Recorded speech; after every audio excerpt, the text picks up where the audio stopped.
Hello ladies and gentlemen, my name is Eirik, welcome to my studio and my YouTube channel. You are watching an excerpt, a short section of my new Patreon exclusive series, available to my patrons who support me with $5 or more. The full-length video is over 40 minutes long and full of valuable information. To see the full episode, you have to go on my Patreon page, patreon.com/Eirik Arnesen. There's a link in the description below. You have to be a Patreon supporter of $5 or more in order to see the videos. Once you become a supporter, you will instantly have access to all the videos. You will find the videos by clicking the post button here. The videos should appear if you have pledged $5 or more. You can refine your search at the top of the page here if you cannot find them. For now, however, sit back, relax, enjoy some royalty-free music and me building a half-life-size armature from scratch. Before we begin making the armature for our figure, let me quickly show you some options for armatures that you could make. Perhaps you can't get the same materials that I'm using to build mine, so in order to give you some options for when you are constructing your own armatures, here are some different armature options you can explore. They each have their positives and their negatives. The first one here is a suspended armature. The figure is suspended from a pole, as you can see. It's a very flexible armature, but it's a little flimsy. You can do a lot of different poses with it, but it tends to swing back and forth unless you're careful. There's many different ways to build an armature like this. The support can be built out of wood, or in one of the cases here, out of plumber's piping. The feet do have to be attached to the wooden base in order to secure the figure, otherwise it tends to be really flimsy and swing from side to side as you're working. This armature here is the same as the ones we use at the Florence Academy of Art. It's a welded metal pipe with the figure armature attached to it. The pole comes from the corner of the board and enters the figure into the side of the buttocks, which is exactly what we will be doing on our armature. As you can see, the metal pipe is not modular. You cannot adjust its size. This means that unless you are building a new armature for every model you work with, the armature won't lend itself to getting a perfect half-life size scale. If you work with a tall model, it might end up smaller than half-life size scale. And a shorter model might end up taller and larger than half scale. We will discuss how to solve this and many different ways of solving it in next month's video, where I'll show you 3 different solutions to half-life size scale. Our next armature is painfully simple. It's armature wire attached to a wooden board. The armature wire can be drilled and glued into the board, or in this case, they are just held in place using nails. Personally, I wouldn't use this approach for half scale, but for smaller scales, this might be okay. It is extremely simple and easy to do, which is nice. And almost all of my sculptures in the beginning had armatures using this method, and it worked great. I was working a lot in 6th scale, and it worked great. Any bigger, however, and I do think the armature would sway a lot under the weight of the clay, without any extra support. The last armature I'll show you before we begin making the one we'll be using in this series is the one you might have seen before if you're familiar with my YouTube videos. This armature is made of rebar and enters the figure around the hips.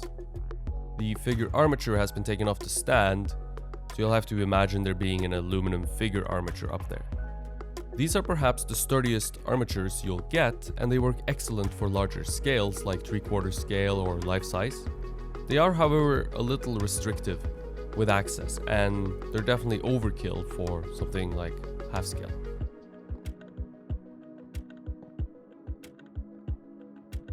Okay, so this brings me to the whole point of this video, which is building the armature that we will use when sculpting our half-scale figure.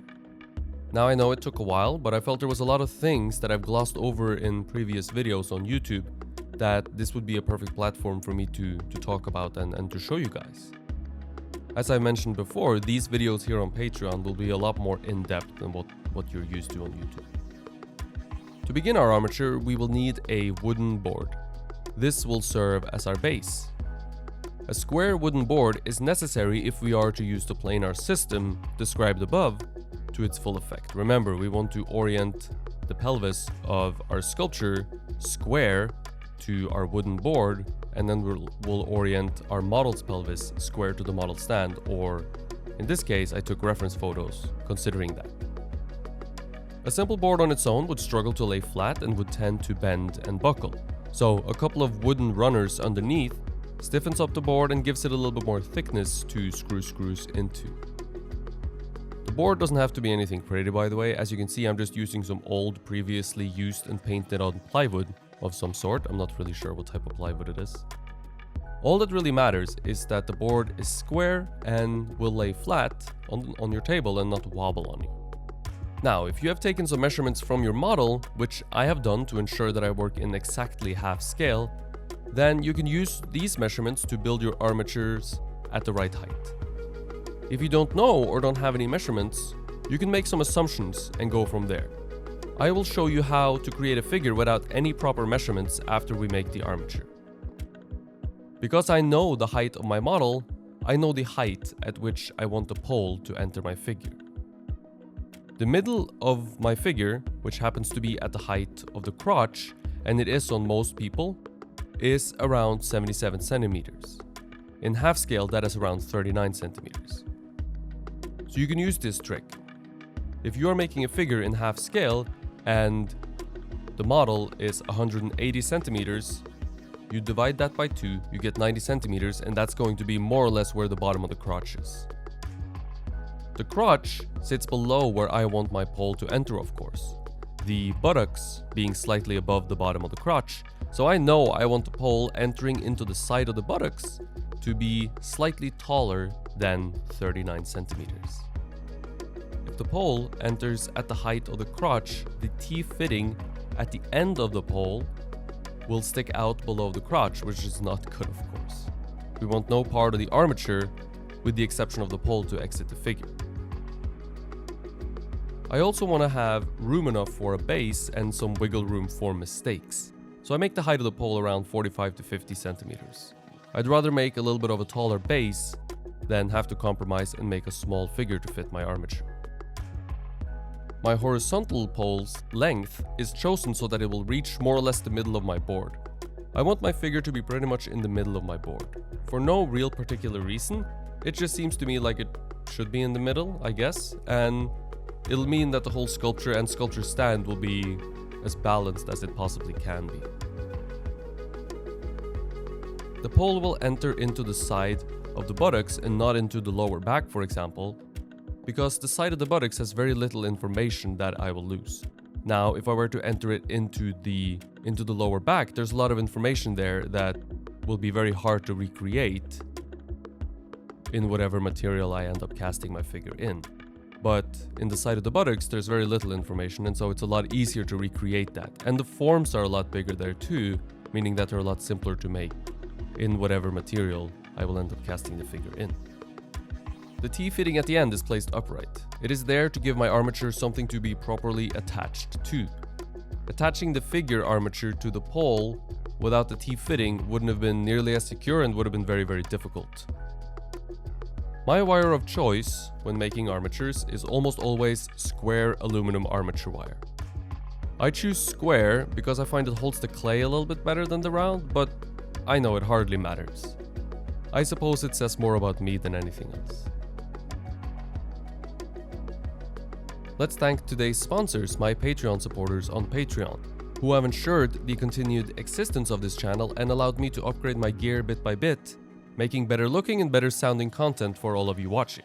If you are interested in supporting the channel, or perhaps interested in getting personal feedback on your sculptures from me, then Patreon is the place for you. You'll get in-depth feedback on techniques and how you can apply them to your own work. Anything sculpture related goes. We can talk about armatures, supplies, mold making, anything you need help with in your sculpting endeavors. So check it out, there's a link in the description below. And again, thank you so much to those of you who have given generously and supported me. It really means the world. The size of the armature is around 0.5 millimeter. I tend to favor a fairly simple approach where the legs, the core of the body, and the arms are made up of 2 wires.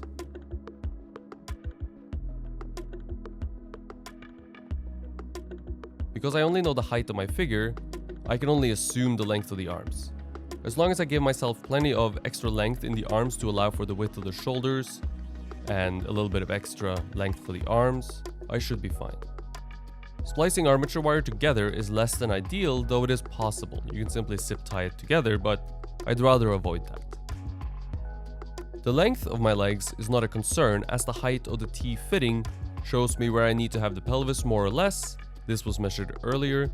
I also know I have playroom at the bottom to build a base. So as long as the armature wire reaches from the T fitting down to the bottom of the base, and I include plenty of extra length for the arms, I should be fine. 2 hose clamps are used to attach the armature wire to the T fitting. Some people prefer to put the armature wire through the T fitting and hold it in place with epoxy putty. I don't like this approach because it means that I'm stuck with this armature. I like to be able to recycle parts, and filling a T fitting with epoxy putty pretty much means that it's done for. If the armature needs to be cut from mold making, then I need to splice new armature wire pieces onto it to make a new figure, so I think it turns into a mess. I prefer a modular approach where pieces gets recycled and used again for new projects. Hose clamps are perfect for this approach. One length I know is the height of my figure. It's twice the height of the crotch, twice the height of the T fitting more or less, and so the overall figure will end up being around 77 centimeters tall. The next piece I'll attach is the head.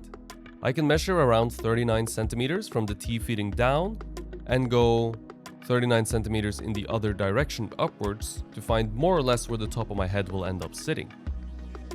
I make the piece of armature a touch longer than this, as it can always be cut down later, and it's better to have it and not need it than need it and not have it.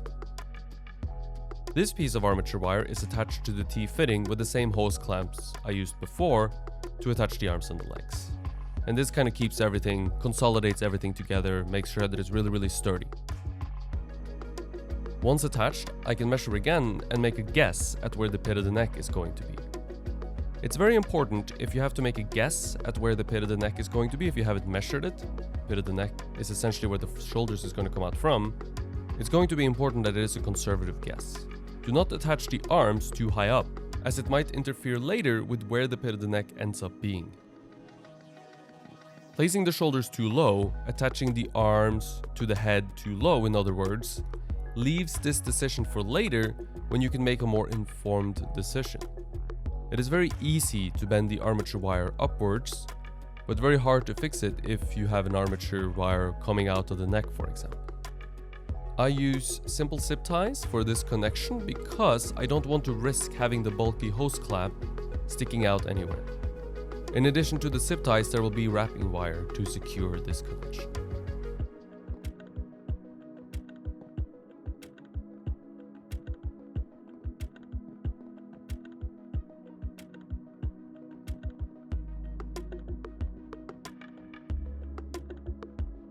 Wrapping wire is then added to give the clay something to grab onto. Without the wrapping wire, the clay would slide on the surface of the wire and not attach properly. The wrapping wire is absolutely necessary, and I think it's necessary in any scale.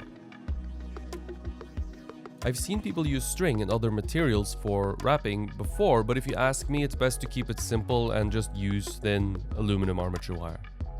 And the round wrapping wire contrasts nicely with the square, thicker wire of the rest of the armature, which is a nice touch.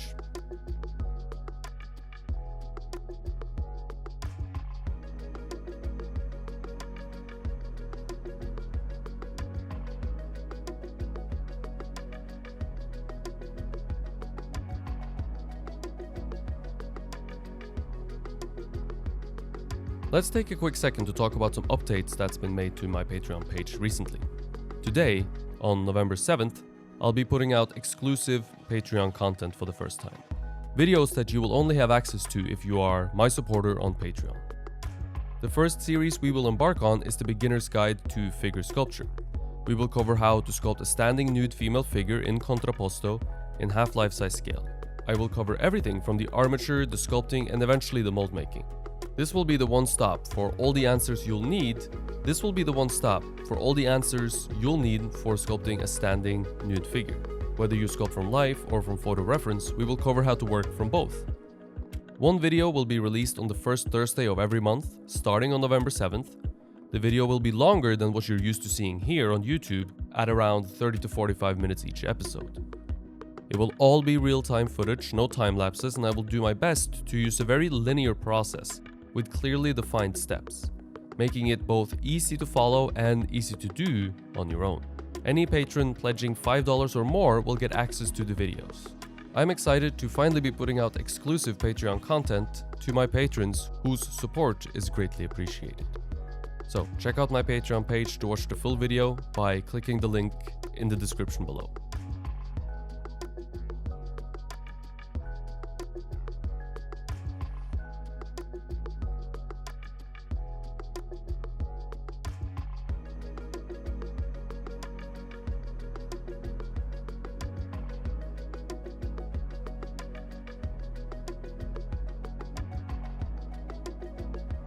The last step before this armature is completed is sealing the wood with paint. We will be using water-based clay, so if we don't seal the wood, water will be drawn into the wood and dry out our clay and make the wood base rot. The simplest functional solution I could come up with was acrylic paint, which isn't the best solution in the world, but I've used it before and it works well enough. It's cheap, dries fast, etc. Just make sure you use a good thick layer of it so the water from the clay doesn't penetrate through the paint.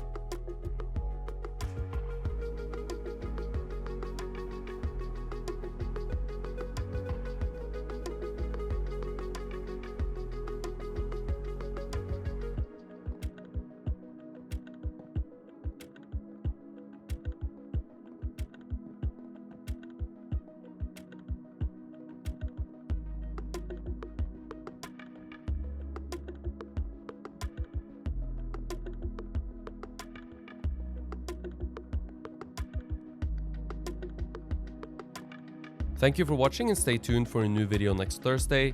Hit the subscribe button and the bell to be notified whenever a new video comes out. If you enjoyed the video, click the like button and share with your friends and family. It helps me out a lot. Thank you for watching, stay creative, and I hope to see you in the next one.